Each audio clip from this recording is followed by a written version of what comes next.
घर के छोटे बच्चों का भविष्य कैसा होगा, ये निर्भर करता है उनके आज पर। आज उनके साथ कैसा व्यवहार होता है, किस तरह से आप उनसे संबंधित होते हैं, क्या वो देखते हैं, क्या वो सुनते हैं, किस तरह की बातें वो करते हैं, किस तरह की बातें उनके सामने तुम करते हो, इन सब से उसका भविष्य तय होगा। और यदि कोई बच्चा गलत जीवन जीता है तो इसका कारण और कोई नहीं है, उसके घर के लोग, उसके परिवार के लोग ही हैं।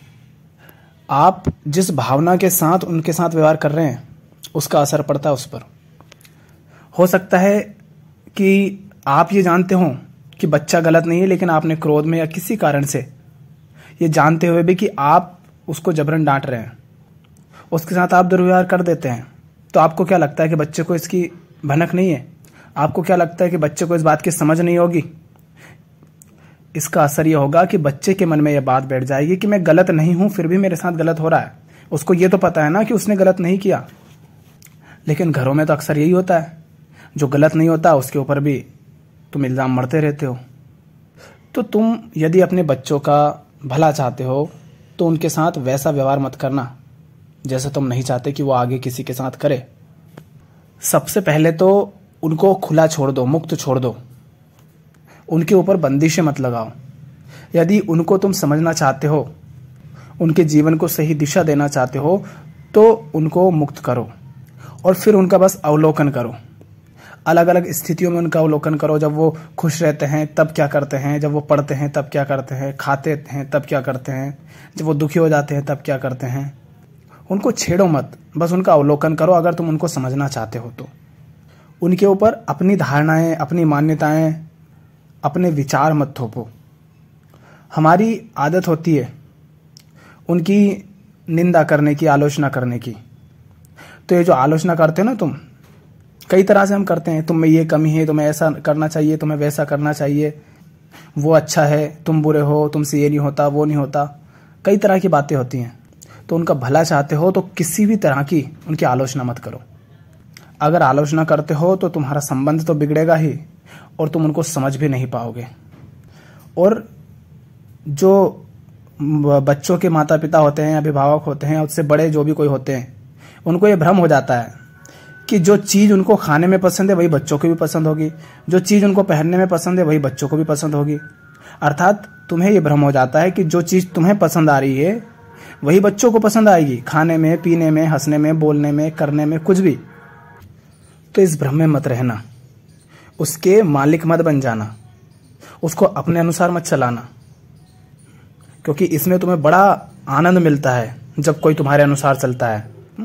तुम अगर बड़े हो किसी भी तरह से तो तुम्हें बड़ा मजा आता है कि कोई व्यक्ति तुम्हारे अनुसार चले। तुम कौन होते हो जो उसको चलाओगे? तुम्हें अपनी जिंदगी का कुछ पता नहीं, अपनी जिंदगी बर्बाद किए बैठे हो और तुम दूसरे को चलाओगे। उसको अपने अनुसार चलने दो ना। हाँ, इतना उससे कह दो कि भाई हमारी जरूरत लगे तो तुम हमसे पूछ लेना। तो जब उसे जरूरत हो वो तुमसे पूछ लेगा। जबरदस्ती उसको क्यों बता रहे हो? यूं ही उसकी तुलना करते रहते हो, कहते रहते हो तुम्हें उसके जैसा होना चाहिए, तुम्हें उसके जैसा होना चाहिए, तुम्हें उसके जैसा होना चाहिए। अरे उसको बताओ कि देखो ये भी है दुनिया में, ये भी है जीवन में, ऐसा ऐसा भी होता है, ऐसा ऐसा भी होता है, पर थोपो मत कि तुम्हें भी ऐसा होना चाहिए। उसे जिस चीज से दिल लग जाएगा फिर देख लो बस कि उसमें कुछ गलत तो नहीं है।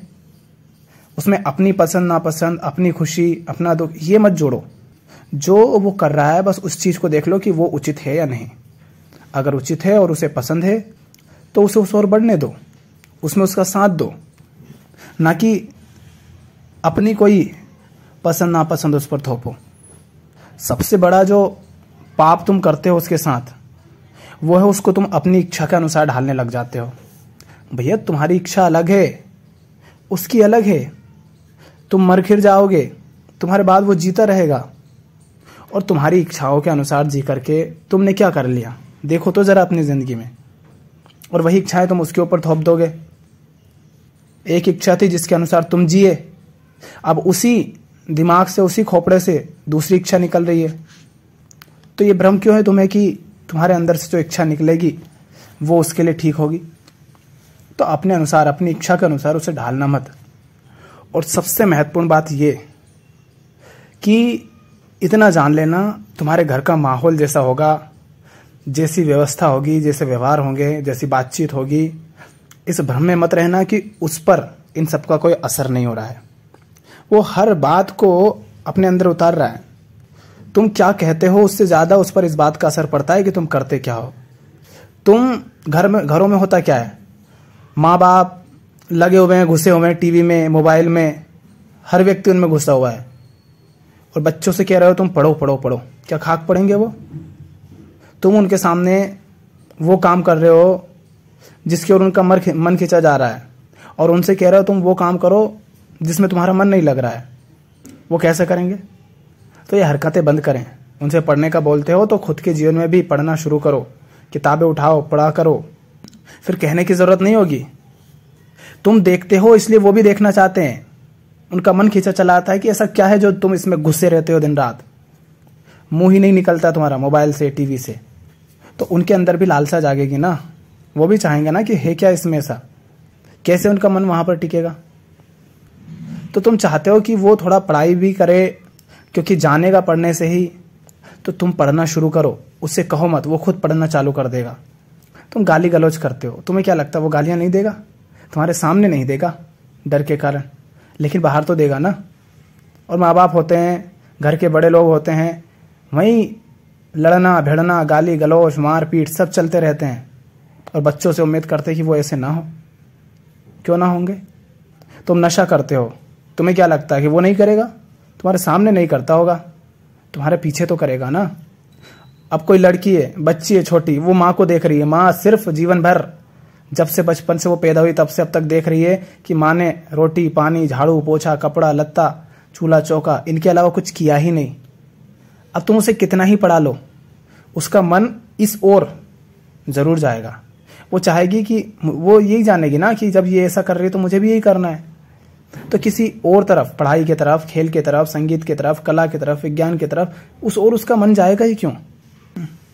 तो लड़कियों का भी भला अगर तुम चाहते हो तो ये जरूरी है कि उनकी माँ वैसा जीवन जिए जैसा वो अपनी बच्चियों से चाहती हो। और इसमें कोई थोपने वाली बात नहीं है, इसमें एक प्रेरणा की बात है। उनको प्रेरणा मिलेगी कि हाँ, इससे आगे भी कुछ है, चूल्हा चौका ही सब कुछ नहीं है। तो तुम अपने घर में कैसे रहते हो, क्या देखते हो, क्या खाते हो, क्या पीते हो, क्या बातें करते हो, किस तरह से व्यवहार करते हो, कैसे संबंधित होते हो, किन शब्दों का चुनाव करते हो, किस भाषा में बात करते हो, ये सब उस पर असर डालेंगे और वैसा ही वो बनता जाएगा। क्योंकि एक तो शरीर को पोषण मिलता है, जैसा खाता है वैसा शरीर हो जाता है, और एक मन का भी पोषण होता है, जैसा वो सुनता है, जानता है, समझता है, वैसा ही उसका मन होता जाता है। पर मन अब बाहर तो दिखाई देगा नहीं, और तुम्हारे सामने वो वैसा कुछ करेगा नहीं। वो बच्चा तो फिर बाहर जाएगा, वहां पर उसकी हरकतें होंगी। और कई बार ऐसा होता है कि घर का कोई बच्चा है, कोई भी हो सकता है, बच्चा, बूढ़ा, जवान, कोई भी, हर व्यक्ति को, तुम्हें क्या लगता है कि हर व्यक्ति बकबक करना चाहता है? लेकिन घर के कुछ गंवार लोग होते हैं जिनको व्यर्थ की बातों में बकबक बकबक बोलते रहने की आदत होती है, और वो चाहते हैं कि हर व्यक्ति उनकी बातों में हिस्सेदारी ले, हर व्यक्ति उनके साथ मिलकर बोले। क्यों भाई? अरे किसी व्यक्ति को नहीं पसंद तुम्हारे साथ व्यर्थ की बकवास करना। वो बैठा होगा कहीं पर एक तरफ खुले में, या किसी पेड़ के पास, या किसी कोने में, कुछ भी, वो एकांत में बैठा है, शांत बैठा है।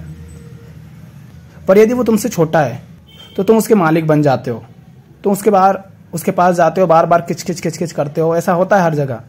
कभी उससे पूछते हो ये, कभी उससे पूछते हो वो, ऐसा क्यों वैसा क्यों। अरे भाई तुम चुप रहो, उसको रहने दो ना, बैठा रहने दो शांत। अब तुम्हारी जिंदगी बर्बाद है, तुम ध्यान से बैठ नहीं सकते 2 मिनट, 2 किताबें नहीं पढ़ सकते, 1 घंटे तुम शांत नहीं रह सकते। तुमसे एक पेज पढ़वा लो तो उसका अर्थ तुम्हें समझ नहीं आएगा कि क्या है। तो तुम अपना काम करो, उसे अपना काम करने दो। तुम्हारा और उसका संबंध ठीक भी रहेगा। नहीं तो फिर तुम जबरन उसके साथ करोगे ना, तो पछताना तुम्हें ही पड़ेगा। और तुम अगर घर के किसी सदस्य की तुलना में थोड़े ना समझ हो, तुम्हें समझ कम है, तो उसको ज्ञान देने मत जाया करो, उससे जानने के लिए जाया करो। पर अक्सर होता क्या है घरों के अंदर, और ये मैं हर किसी घर की बात कर रहा हूँ, अधिकांश घरों में ऐसे होता है। घर का कोई बड़ा सदस्य होगा, कोई भी हो सकता है, वो चाचा, ताऊ, काका, फूफा, माता, पिता, कोई भी रिश्तेदार। अब घर का कोई बच्चा होगा, लड़का या लड़की, कोई भी, वो पढ़ता है, जानता है, समझता है, दुनिया में थोड़ा बाहर निकला है वो। पर जो घर के बड़े होते हैं, चूंकि उन्होंने उसकी जिम्मेदारी ली होगी ना, और जिम्मेदारी किस चीज़ की? बस खर्चे उठाने की, तो वो उसके मालिक बन जाते हैं। अरे गंवार, अगर वो समझने लगा है, वो जानने लगा है, तो तुम उससे जानो ना। पर घर के लोग होते हैं कि हमारा बेटा पूरे शहर को संभाले, पूरे जिले को संभाले, कलेक्टर बन जाए, पर अगर हमारे चरण छुए, भले ही हम गंवार हैं। ये कौन सी बात हुई?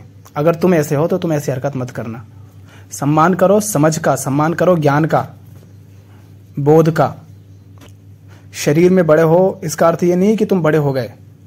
जिन लोगों को लगता हो कि पढ़ाई करना यूं ही आसान है, कोई भी अगर ऐसा कहता है कि पढ़ाई में क्या धरा है, और वो अपने काम की वाहवाही कर रहे हैं कि देखो हम इतनी मेहनत करते हैं, ये करते हैं, वो करते हैं, उनको ऐसा करना, किताब उठाना, उनसे कहना ये है किताब, इसको पढ़ो, इसको समझो, और थोड़ी देर बाद हमें समझाना, और नहीं समझा सको तो आज के बाद बक मत करना। क्योंकि होते हैं बहुत सारे गंवार लोग जिनका काम होगा 2 कौड़ी का घटिया, और कह कहकर सुनाते रहते हैं। हर कोई उनसे परेशान रहता है। जितने भी ये शहरों में 4 दीवारी में घुसकर बैठे हैं ना जवान, लड़के लड़की, इनके घर वाले ऐसे ही हैं। हमने इतनी मेहनत की, हमने ये काम किया, हमने वो काम किया, दिन रात मेहनत की। इन लोगों को इतनी समझ नहीं है, ये इतने गंवार है कि ये जो लड़का है ये दिन भर भी पढ़ाई करता है स्कूल कॉलेज में, कोचिंग में, और रात को आकर भी अपना होमवर्क करता है, पढ़ाई करता है, सारे काम भी खुद करता है। कौन ज़्यादा काम कर रहा है? पर इनको बड़ा अहंकार होता है, वो बस इसलिए कि इन्होंने पैसा दिया इनकी मेहनत का, तो इनको बड़ा अहंकार होता है कि हमें ज़्यादा समझ है।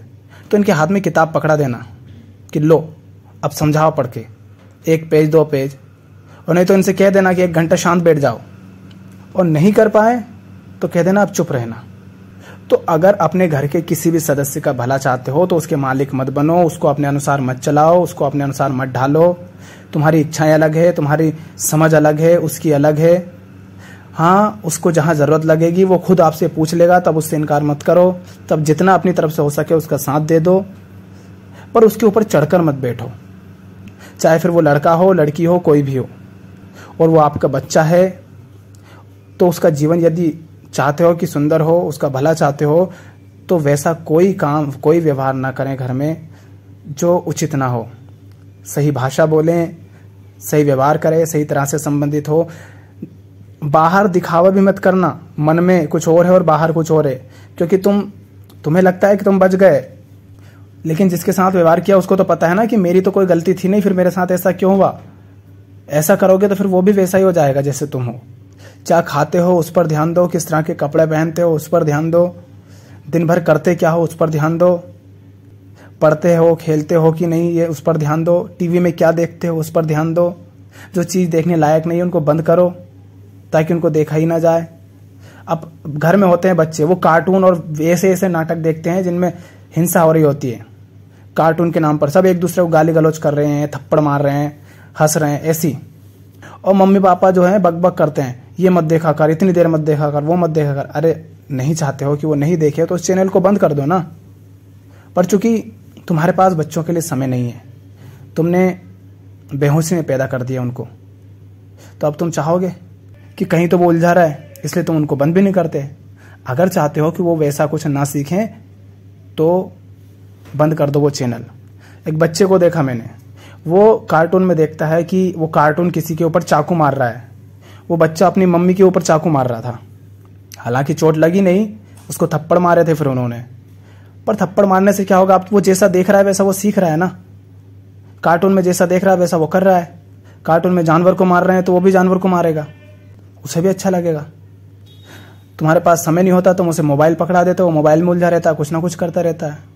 अब मोबाइल की लत उसे अपने आप तो लगी नहीं, तुमने ही उसको दिया ना, ये तुमने ही लत लगवाई ना। बच्चे हो जाते हैं 12-15 साल के, वो बर्थडे मनाओ, ये करो वो करो, इनके शौक पालते हैं, फिर ज़्यादा खर्चे करवाते हैं और माँ बाप परेशान होते हैं। तो पहले लत किसने लगवाई? ये कोई ज़रूरी तो था नहीं, ऐसा कोई तय तो है नहीं कि ये मनाना ही है और ऐसा ऐसा करना ही है। लोगों को दिखाने के लिए या थोड़ी देर हंसने मुस्कुराने के लिए तुमने ही तो ये सब कार्यक्रम चालू किया था ना पहले, तो बैठा दी तुमने उसके मन में बातें। अब वो मांग कर रहा है इन सब की, तो करो। अब वो बाहर देखता है कि इससे भी बड़े बड़े कार्यक्रम हो रहे हैं, तो मेरा भी बड़ा होना चाहिए, तो भुगतो अब। तो बच्चों पर ज़्यादा ध्यान दें, और उनको वस्तु की तरह इस्तेमाल ना करें। वो जीता जागता जीव है और सब उसे समझ आ रहा है, इतना ध्यान रखना। और थप्पड़ मारने से कुछ नहीं होगा। उसके साथ जैसा संबंध रखोगे फिर वैसा ही वो आपके साथ हो जाएगा। आज आप बड़े हो, आपके पास ताकत है, आप थप्पड़ मार रहे हो, जब आप कमज़ोर हो जाओगे तब वो भी मारेगा। फिर पता चलेगा कि तुमने क्या गलतियां की हैं। तो किस तरह से उनके साथ व्यवहार करते हो इस पर ध्यान रखो, वरना बाद में चिल्लाते रहना, कुछ नहीं होगा।